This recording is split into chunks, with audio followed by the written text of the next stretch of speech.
शरणो अन्ते देवा दशनशत जरगे स्वमकृष्णमेवा ओम अन्ये देवरजो नमो नमो गणे जोगपति रजो नमो नमो श्रीजोगपति रजो नमो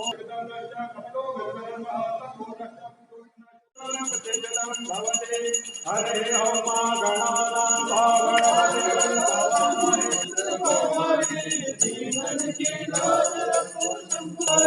जय गणेश देवा माता जाके सरस्वती देवा शोर धाम शरण आय सफल तीर्थ सेवा शोर धाम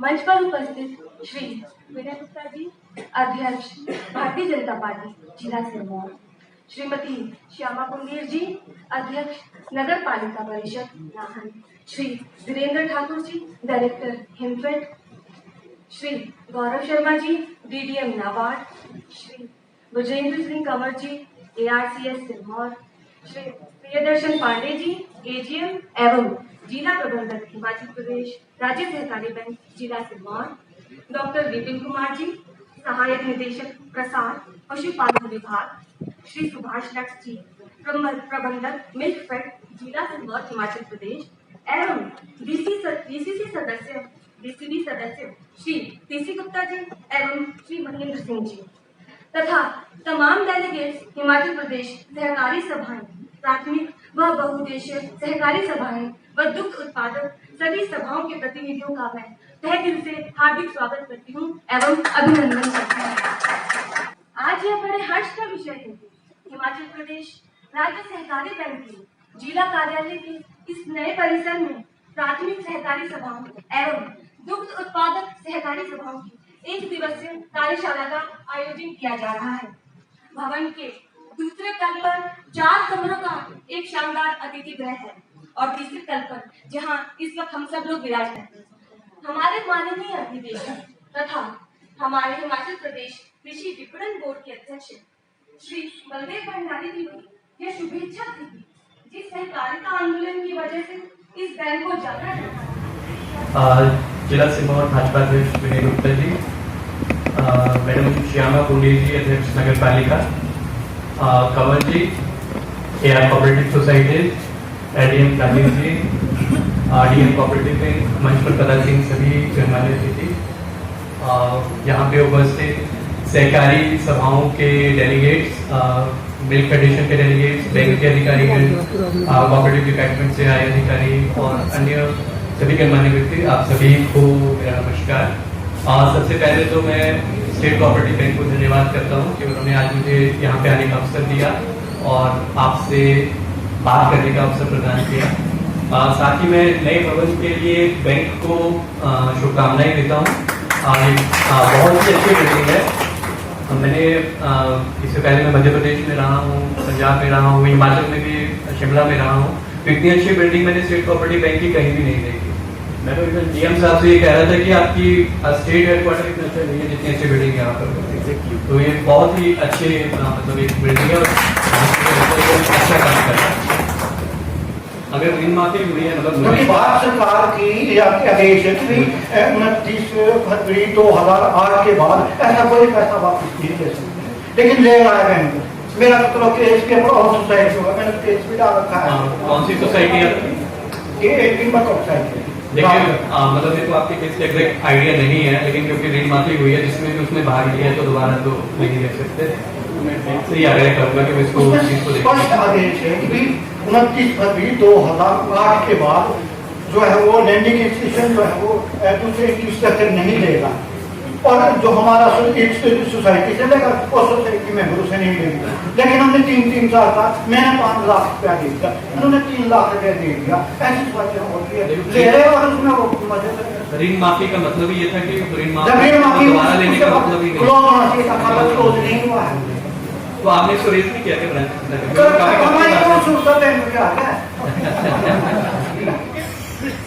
सूचना एवं कंप्यूटर की तकनीक से सभी प्रकार के लेन देन दर्ज होंगे, जिसमें mobile pen, POS machine, computers और इन सबको हम कोर बैंकिंग सॉल्यूशन से बैंक के जोड़ा जाएगा और उसके कारण ही उसके साथ ही ये लेन देन होंगे। और नकदी जमा और निकासी पर भी मैं बताना भूल गया था, 30 पैसा प्रति सैकड़ा और 20 पैसा निकासी पर 20 प्रति सैकड़ा के हिसाब से आपको ये दिया जाता है।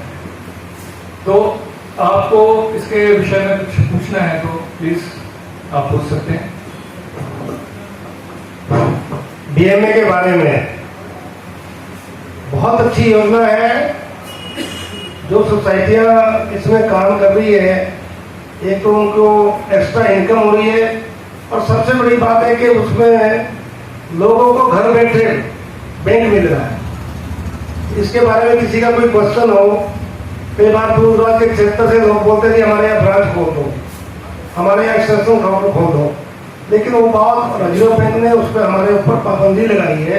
लेकिन ये डीएमए हमने एक ऐसी योजना चलाई है जिसके माध्यम से घर बैठे आप बैंक की सुविधा प्राप्त ले सकते हैं।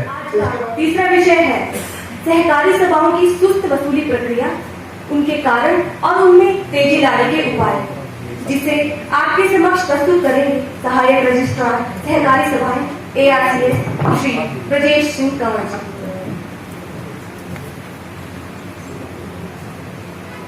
हेलो, जो ये मेरा एक विषय है जिसके मेरे को आज मैं थोड़ा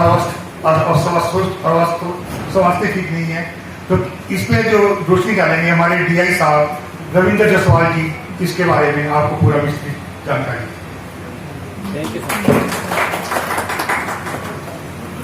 थैंक यू कंवर सर। हमारा जो आज का टॉपिक है वो है सहकारी सभाओं में ऋण वसूली की सुस्त प्रक्रिया और उसको तेज करने के उपाय। दोस्तों, आप लोग जानते हैं कि हम लोग कोऑपरेटिव से जुड़े हैं और मुझे लग रहा है कि जितने भी मेरे से पूर्व वक्ता यहां से बोल के गए हैं जिस भी विषय को लेकर, मुझे नहीं लगता है कि आप लोगों ने उनकी 101% बातें जो है वो ध्यान से सुनी होंगी। उसमें कारण पता क्या है? आप लोग अपने आप को सहकार समझते ही नहीं। मैं ये बात बिल्कुल अपने अनुभव से बोल रहा हूं। सिर्फ वो लोग जो समझते हैं वो प्रश्न भी उठाते हैं और वो जानकारी भी देते हैं। बाकी एक सिर्फ ये रह जाता कि आयोजन है, आएंगे, उपस्थिति दर्ज करवाएंगे और चले जाएंगे। मैं कोऑपरेटिव में जिस साल आया 1990 में, उससे पहले मुझे कोऑपरेटिव तो बहुत दूर की बात है, सरकार क्या होती है, विभाग क्या होते हैं, ये भी नहीं पता था। लेकिन जब कोऑपरेटिव में आए और कोऑपरेटिव के बारे में जानना शुरू किया, समझना शुरू किया, तो फिर पता चला कि वाकई में ये एक ऐसा आंदोलन है, एक ऐसी रीत है जिसे अपनाकर हम हर असंभव कार्य को संभव कर सकते हैं। उन दिनों में हिमाचल में, आपको आज की डेट में भी पता है, आज भी जो भारतीय सरकार है उसमें जो बेस्ट यूनिवर्सिटीज और बेस्ट इंस्टीट्यूशंस की एक लिस्ट निकली है, तो उसमें हिमाचल की जो यूनिवर्सिटीज हैं उनके पायदान थोड़े और नीचे चले गए हैं, जो मुख्य यूनिवर्सिटीज हैं। लेकिन उस वक्त की जब बात है, उस वक्त तो हिमाचल प्रदेश में शिक्षा के नाम पे सिर्फ ले दे के एक हिमाचल प्रदेश यूनिवर्सिटी ही होती थी। हमारे बच्चे एजुकेशन लेने के लिए बाहर जाते थे। तो मैं बेसिकली ऊना जिला से बिलोंग करता हूँ, सहकारिता का जन्मदाता है ये जिला। मैं जब उन दिनों में वहां देखता था तो हमें लगता था कि मैं जो महसूस करता था कि एक तो हमारे बच्चों की प्रोनाउंसिएशन बहुत गलत है, बहुत गंदी है। दूसरा ये कि हमारे हिमाचल के लोगों को पता नहीं, ये हमारे कैरेक्टर में शामिल है, हम लोग आगे आने से डरते हैं।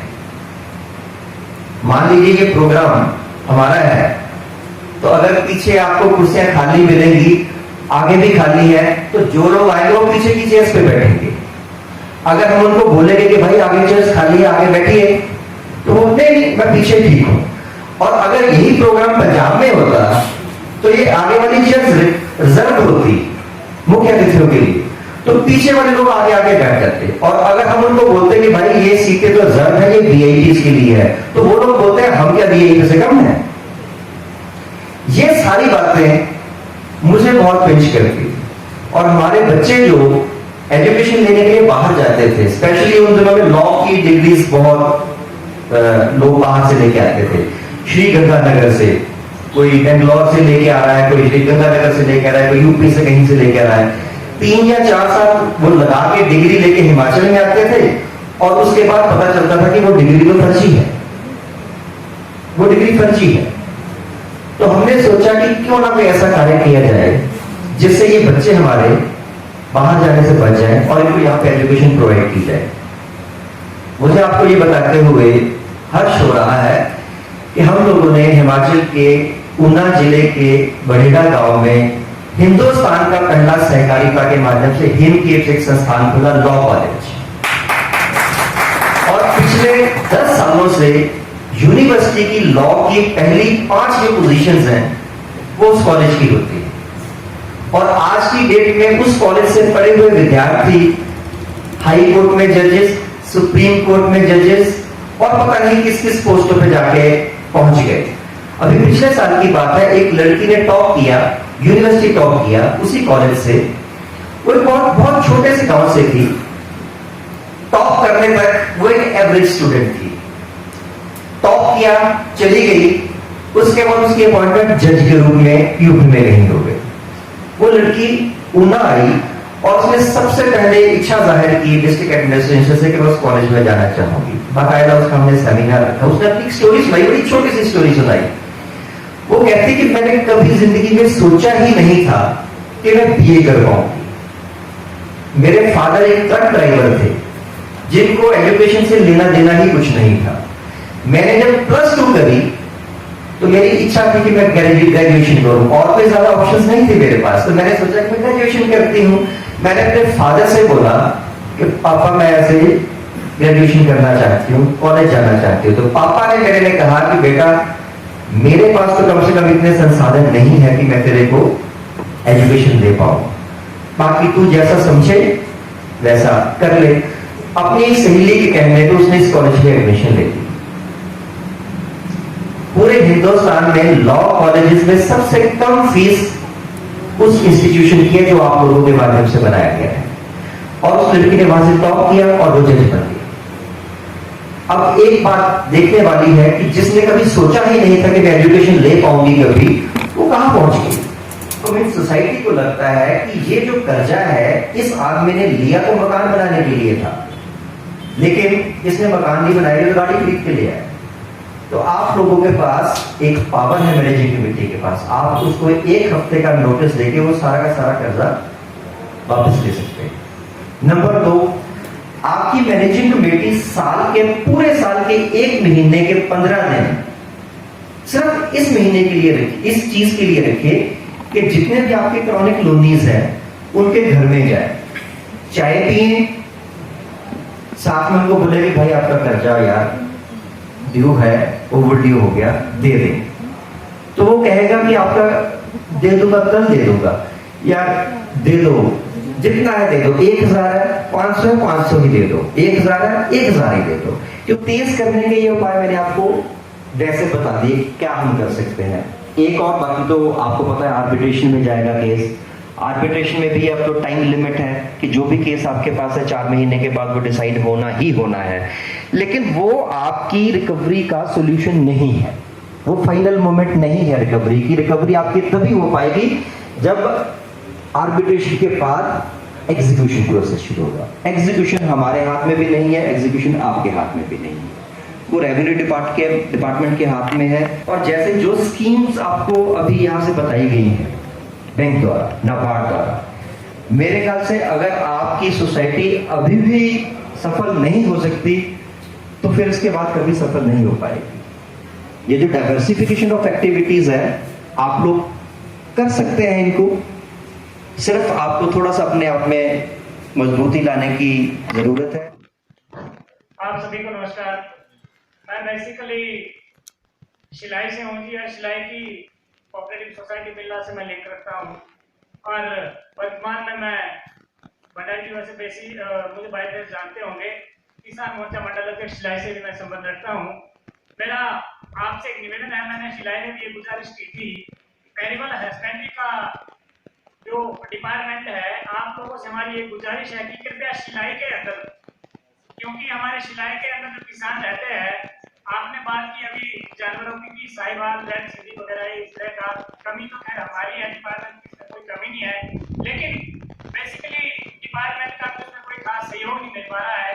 मेरा आपसे ये निवेदन है कि कृपया शिलाई के अंदर आप एक ऐसा कैंप लगाएं और उसमें इस तरह से कोई एक्सपर्ट आप भेजें जो एरिया का अगर दो चार दिन निरीक्षण भी करना पड़ जाए वहाँ। अभी ये स्वर्ण जयंती समारोह मनाए जा रहे हैं 1 सितंबर से लेकर 24 जनवरी तक। एक नहीं, कई कैंप लगेंगे, उसमें वहाँ पर अवेयरनेस कैंप भी लगेंगे, एबीसी कैंप भी लगेंगे, एनिमल जो होते हैं ना क्या बर्थ कंट्रोल के, वो कैंप भी लगेंगे। तो आपके सिलाई एरिया में अभी वो मेरे पास है ये पैम्फलेट जिसमें वो छाप आउट करके किसी साहब को दिया है, तो अवेयरनेस कैंप भी लगेंगे वहाँ पर। और वहाँ एक सबसे बड़ी समस्या ये है कि स्टाफ की बहुत कमी है, ना वहाँ से एसपीओ है और बहुत कम डॉक्टर है वहाँ।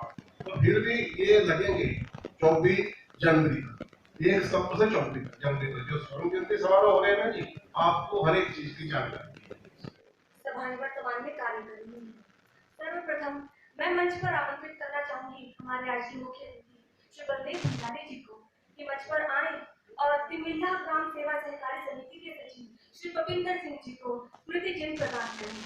पपिंदर सिंह मंच पर आए।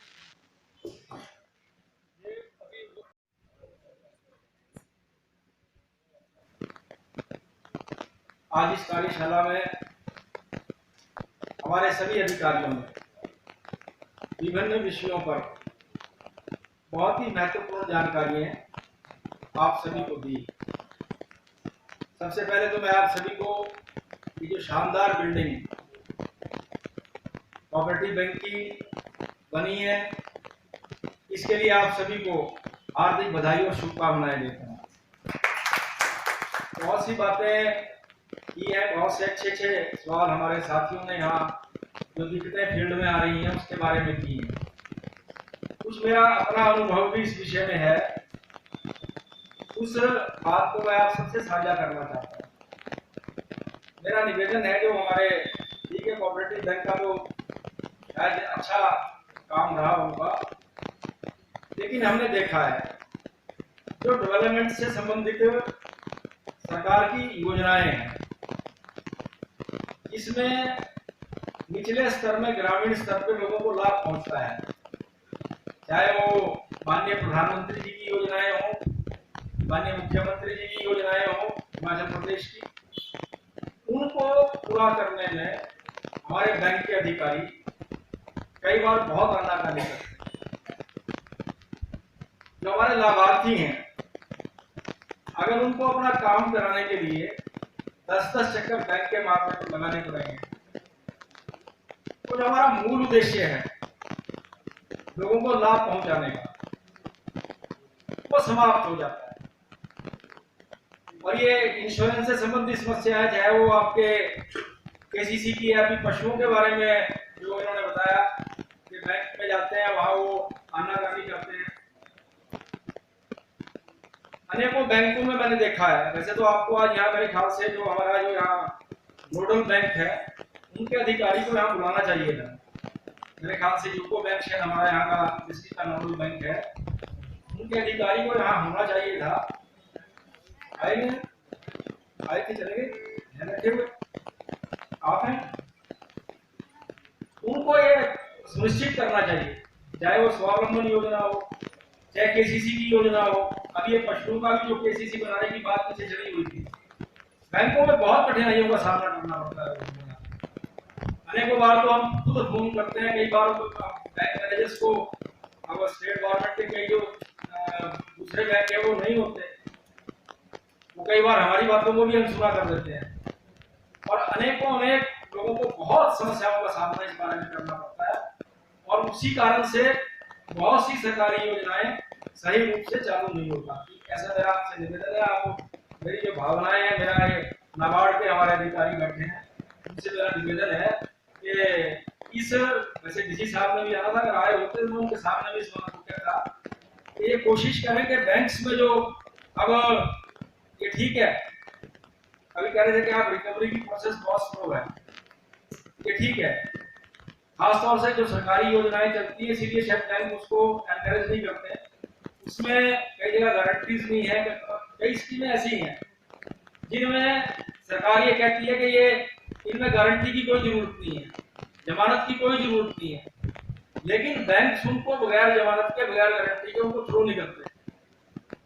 ऐसी अनेकों योजनाएं हैं और उसको वो योजनाएं बाद में कार्य रूप नहीं ले पाती। पहले स्वावलंबन में भी यही हालात चले हुए थे। स्वावलंबन के जो केस आते थे उनमें से अधिकांश केस चाहे वो डिस्ट्रिक्ट एडमिनिस्ट्रेशन के थ्रू आते थे, इंडस्ट्री के थ्रू आते थे, लेकिन सही ढंग से फाइनेंसिंग न होने के कारण वो स्वावलंबन की योजनाएं केस भी पूरी तरह से थ्रू नहीं हो पाते थे। मेरा निवेदन है कि आप सबसे निवेदन है कि इस मामले में थोड़ा सा ध्यान दें ताकि जो हमारी लोगों को लाभ पहुंचाने की योजनाएं हैं वो सही ढंग से काम कर सकती हैं। और मेरा एक मानना और है, जहाँ कोऑपरेटिव के सचिव थोड़े सख्त हैं वो सोसाइटी अच्छी चलेगी, क्योंकि हम जैसे जो लोग मैनेजमेंट में आ जाते हैं हम तो सिफारिशों के आधार पे काम करते रहते हैं। हमको तो कहा जी कि कोई आएगा, हम किसी से बुरा नहीं बनना चाहते, हम कहेंगे कर दो भाई ठीक है, अगर किसी ने 1 लाख मांगा 1 लाख दे दो, 10 2 मांगा 2 दे दो। लेकिन जो अगर सचिव सख्त है कोऑपरेटिव में, अगर सचिव जो सेक्रेटरी जो है अगर वो सख्त है तो वो सोसाइटी कामयाब हो जाती है, ऐसा मेरा मानना है। क्योंकि इनसे मुख्यमंत्री जी, इनसे माननीय मुख्यमंत्री जी की इनसे नजदीकी हैं, इनकी बात को बड़ा मान देते हैं, सरकार में इनकी बात का मान है। तो मेरा ये मानना है कि भंडारी जी के इस क्षेत्र में काम करने से कोऑपरेटिव सेक्टर को बहुत बूस्ट मिलेगा, मिलने वाला है और मिल रहा है, ऐसा मेरा मानना है। एक बार आपका धन्यवाद, आपने यहाँ बुलाया, भंडारी जी ने बुलाया, आप सबने बुलाया, बैंक के हमारे जो अधिकारी हैं सबका धन्यवाद, आप सभी का धन्यवाद। जय भारत, जय हिंद।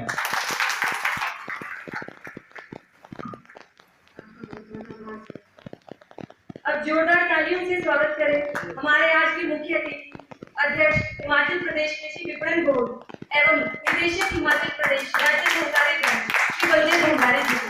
मैं उन्हें आमंत्रित करती हूँ कि वो अपने सुमधुर शब्दों से इस सभा में आए तमाम प्रतिनिधियों तथा उपस्थित सभी मान्यवरों का प्रशंसा करें। माता की धन्यवाद। सर्वप्रथम तो मैं आज आप सबको बधाई देता हूँ कि आज ये आपके जिला सिरमौर में जो हमारे जिला प्रबंधक है उनका ये कार्यालय बनकर तैयार हुआ है।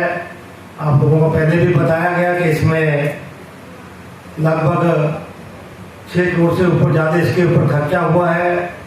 वैसे इसका उद्घाटन माननीय मुख्यमंत्री जयराम ठाकुर जी ने जब कोरोना का समय चला हुआ था उस समय बहुत से उद्घाटन जिला सिरमौर के हुए थे। जुलाई 2020 को उस समय इसका उद्घाटन कर दिया गया था। ये ठीक बात है कि हमारी सरकार ने लगातार अच्छे रेट दूध के बढ़ाए हैं, लेकिन गौतम जी कह रहे थे कि हमारे यहाँ दूध इस रेट का एसएनएफ का नहीं होता है, लेकिन जो एक स्टैंडर्ड पूरे भारतवर्ष में एक जो तय किया गया 4 हमारा फेट और 8.5 जो एनएसएफ है उसके हिसाब से भी हमारे पूरे इंडिया में हमारे रेट तय किए जाते हैं। इसके बारे में मेरा इतना कहना। इसके अलावा पशुपालन विभाग से भी हमारे सहायक डिप्टी डायरेक्टर साहब आए, अच्छी जानकारी उन्होंने इसके बारे में दी।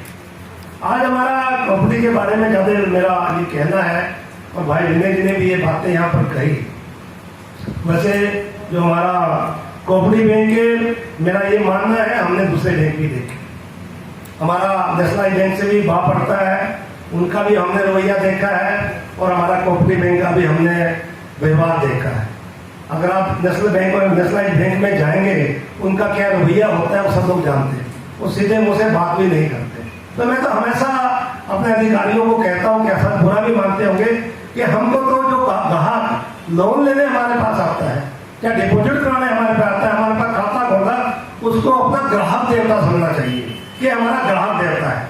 और ये भी सच्चाई है कि आपकी दुकान किस दुकान पे, किस अदारे की दुकान पे लोग जाते जाते हैं जिसका बिहेव अच्छा होगा, जिसकी अच्छी दुकानदारी होगी, अच्छा बात करेगा ग्राहक के साथ, वहाँ लोग जाते जाएंगे। उसके ज़्यादा काम बनेंगे। तो इसी तरह हमारे बैंक में भी जिन अधिकारियों में मेरा अच्छा व्यवहार है वहाँ लोग अच्छा जाते हैं, वहाँ ज़्यादा वो डिपॉजिट भी कराते हैं, वहाँ से लोन भी लेते हैं। तो मेरा विशेषकर अधिकारियों के लिए कहना है कि ठीक है, मैं कभी ये नहीं कहता कि आप फॉर्मेलिटी पूरी ना करें।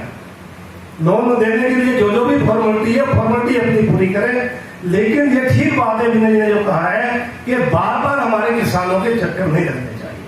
मतलब एक पूरे देश में एक छवि ऐसी बन गई है कि कोऑपरेटिव बैंक का हाथ अच्छा नहीं है, लेकिन मेरा ये मानना है कि हिमाचल प्रदेश का जो कोऑपरेटिव बैंक है पूरा मजबूत है। तो ऐसी बात नहीं है हमारा एनपीए थोड़ा सा बड़ा है, उसका मेन कारण है कि हिमाचल प्रदेश में जो हमारे हाइडल प्रोजेक्ट बने बड़े बड़े, जो हमारे बिजली पैदा करने हाइडल प्रोजेक्ट बने, उनको जो हमने लोन दिया उसमें मैं किसी को वो नहीं करना चाहूँगा, ब्लेम नहीं करना चाहूँगा, लेकिन उस समय जो पॉलिसी बनाई गई लोन देने के लिए वो पॉलिसी मेरे हिसाब से ठीक है।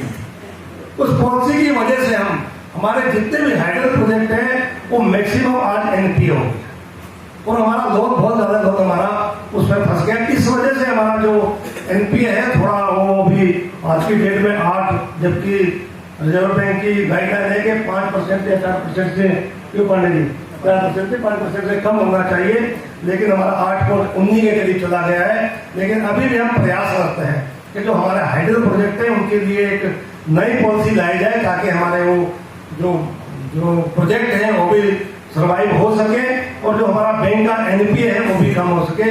इसके लिए लगातार हम प्रयास करते हैं, जल्दी से मेरे ख्याल से हमारी पॉलिसी आने वाली है। लेकिन जो हमारे गांव में आदमी बैठा हुआ है, मैं अपना उदाहरण देता हूँ और शायद को और जगह का वैसा उदाहरण है।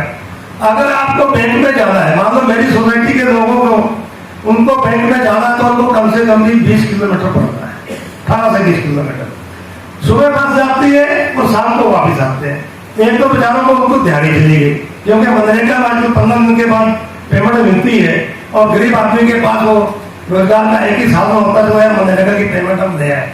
लेकिन मनरेगा की पेमेंट के लिए 15 दिन उनके लगेंगे और एक दिन उनको आने जाने में उनका खर्च हो जाएगा, 50-100 रुपये उनका किराया लगेगा, तो दिहाड़ी उनकी साथ में चलेगी।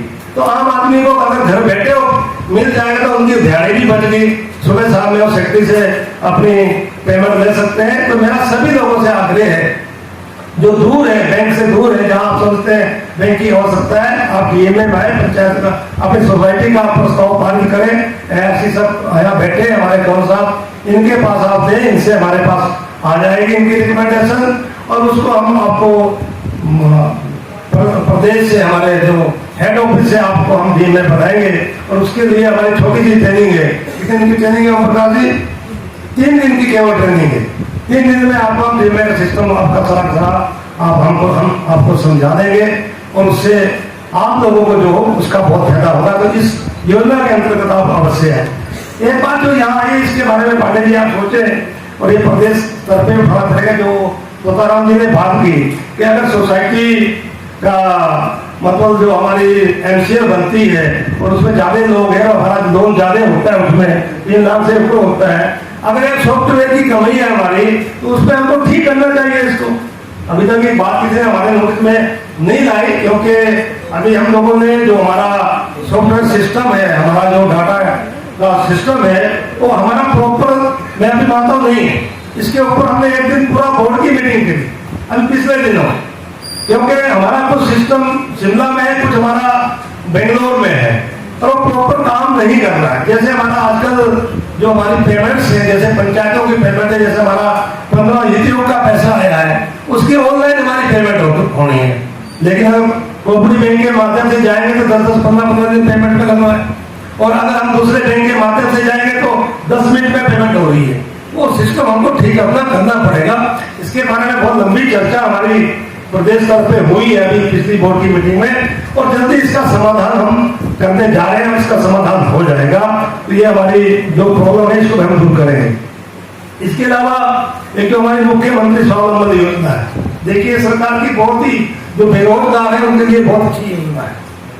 ये आदरणीय हमारे जो प्रदेश के मुख्यमंत्री आदरणीय जयराम ठाकुर जी ने अपने इस प्रदेश में चलाई है।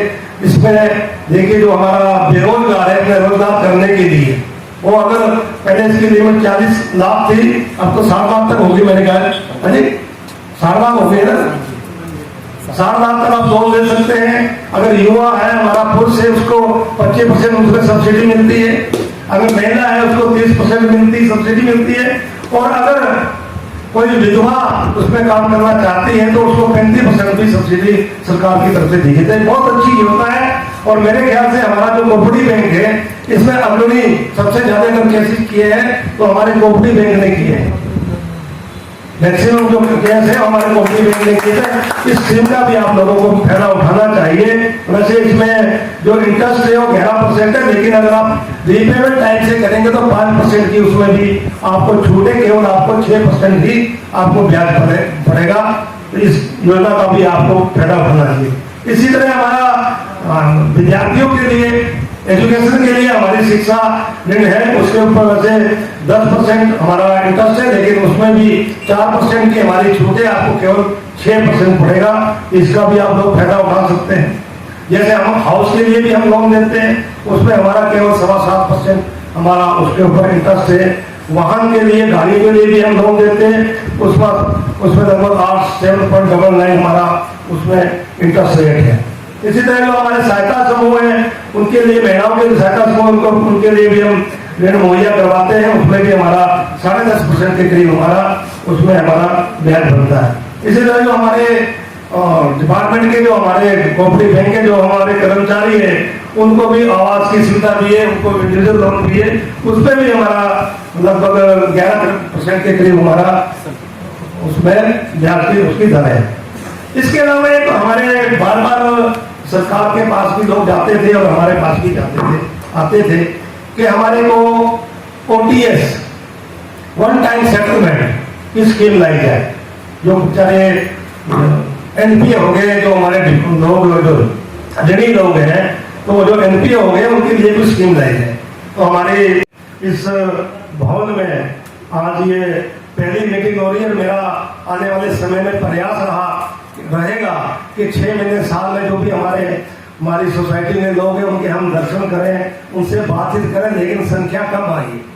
बहुत लोगों का ये होता था आग्रह हमारे से कि आप लोग हमारी मीटिंग नहीं रखते, आप कभी हमारे को बुलाते नहीं। तो इच्छा तो बहुत दिन से थी, 1.5 साल हमारा कोरोना में चला गया, उसकी वजह से नहीं हम आप लोगों को बुला सके। तो अब हमारे को मौका मिला है, तो फिर मेरी ये इच्छा थी कि हमारा अपने भवन जब तैयार हो जाएगा उसी दिन हमने मीटिंग बुलानी है। लेकिन वो कोरोना की वजह से डिले होता रहा, लेकिन चलो अभी 1.5 साल हमारे पास है इस कार्यकाल का। अभी दोबारा भी आप लोगों को बुलाएंगे। एक मिनट के बारे में यहाँ जो प्रॉब्लम आई है, ये प्रॉब्लम बड़ी पुरानी चली हुई है। ये जो केंद्रों का जो लेवल है, जरा इसको सुनिश्चित करें। मुद्दे जी आप तो पुराने वो खिलाड़ी है, आपको लोग कैसे सेटिस्फाई हो, ठीक है। और ये जो भाई आप सोसाइटी में कुछ जो वहाँ पर जो आपका रीडिंग ले रहा है, रीडिंग तो क्या जो फेट और सब निकाल रहा है उनका कुछ और आता है, फिर वो चिलिंग सेंटर में आएगा तो थोड़ा वो घट जाएगा, और फिर जब आएगा वो नहान तक पहुंचेगा तो फिर और घट जाएगा।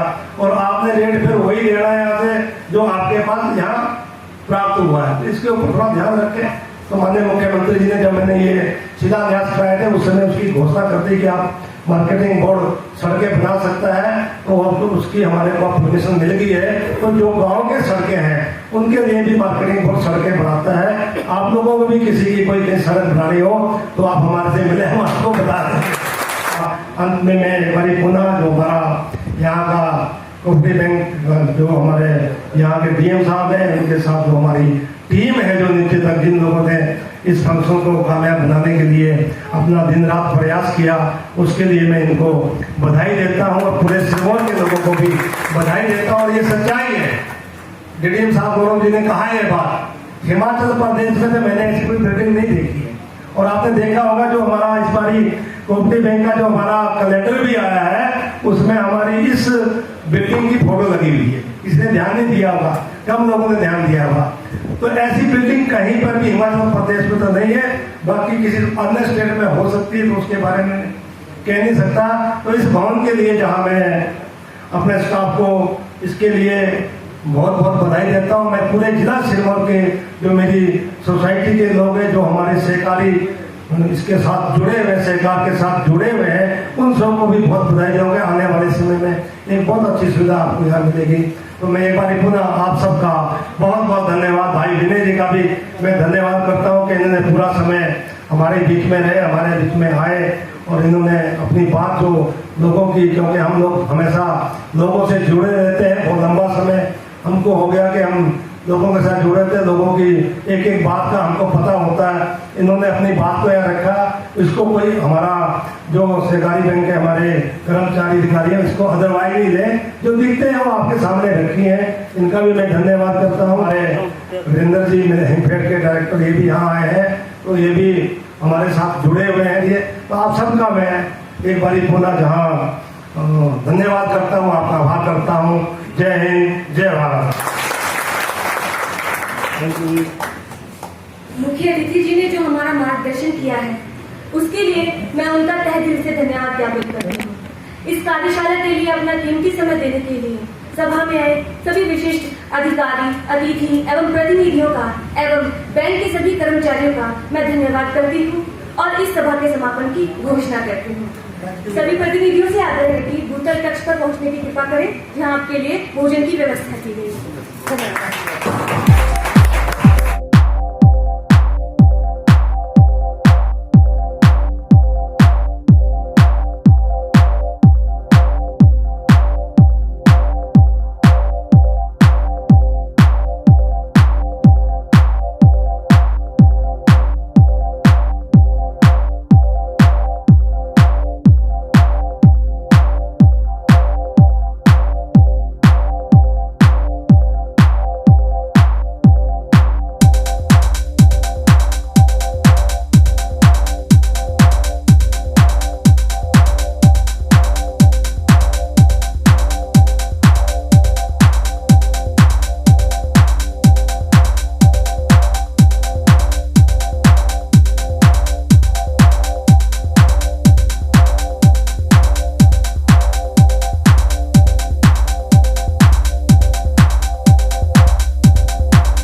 सब्सक्राइब करें YouTube चैनल आज भी राज को और घंटी के बटन को जरूर दबाएं ताकि हर नई वीडियो की नोटिफिकेशन आपको मिल सके सबसे पहले।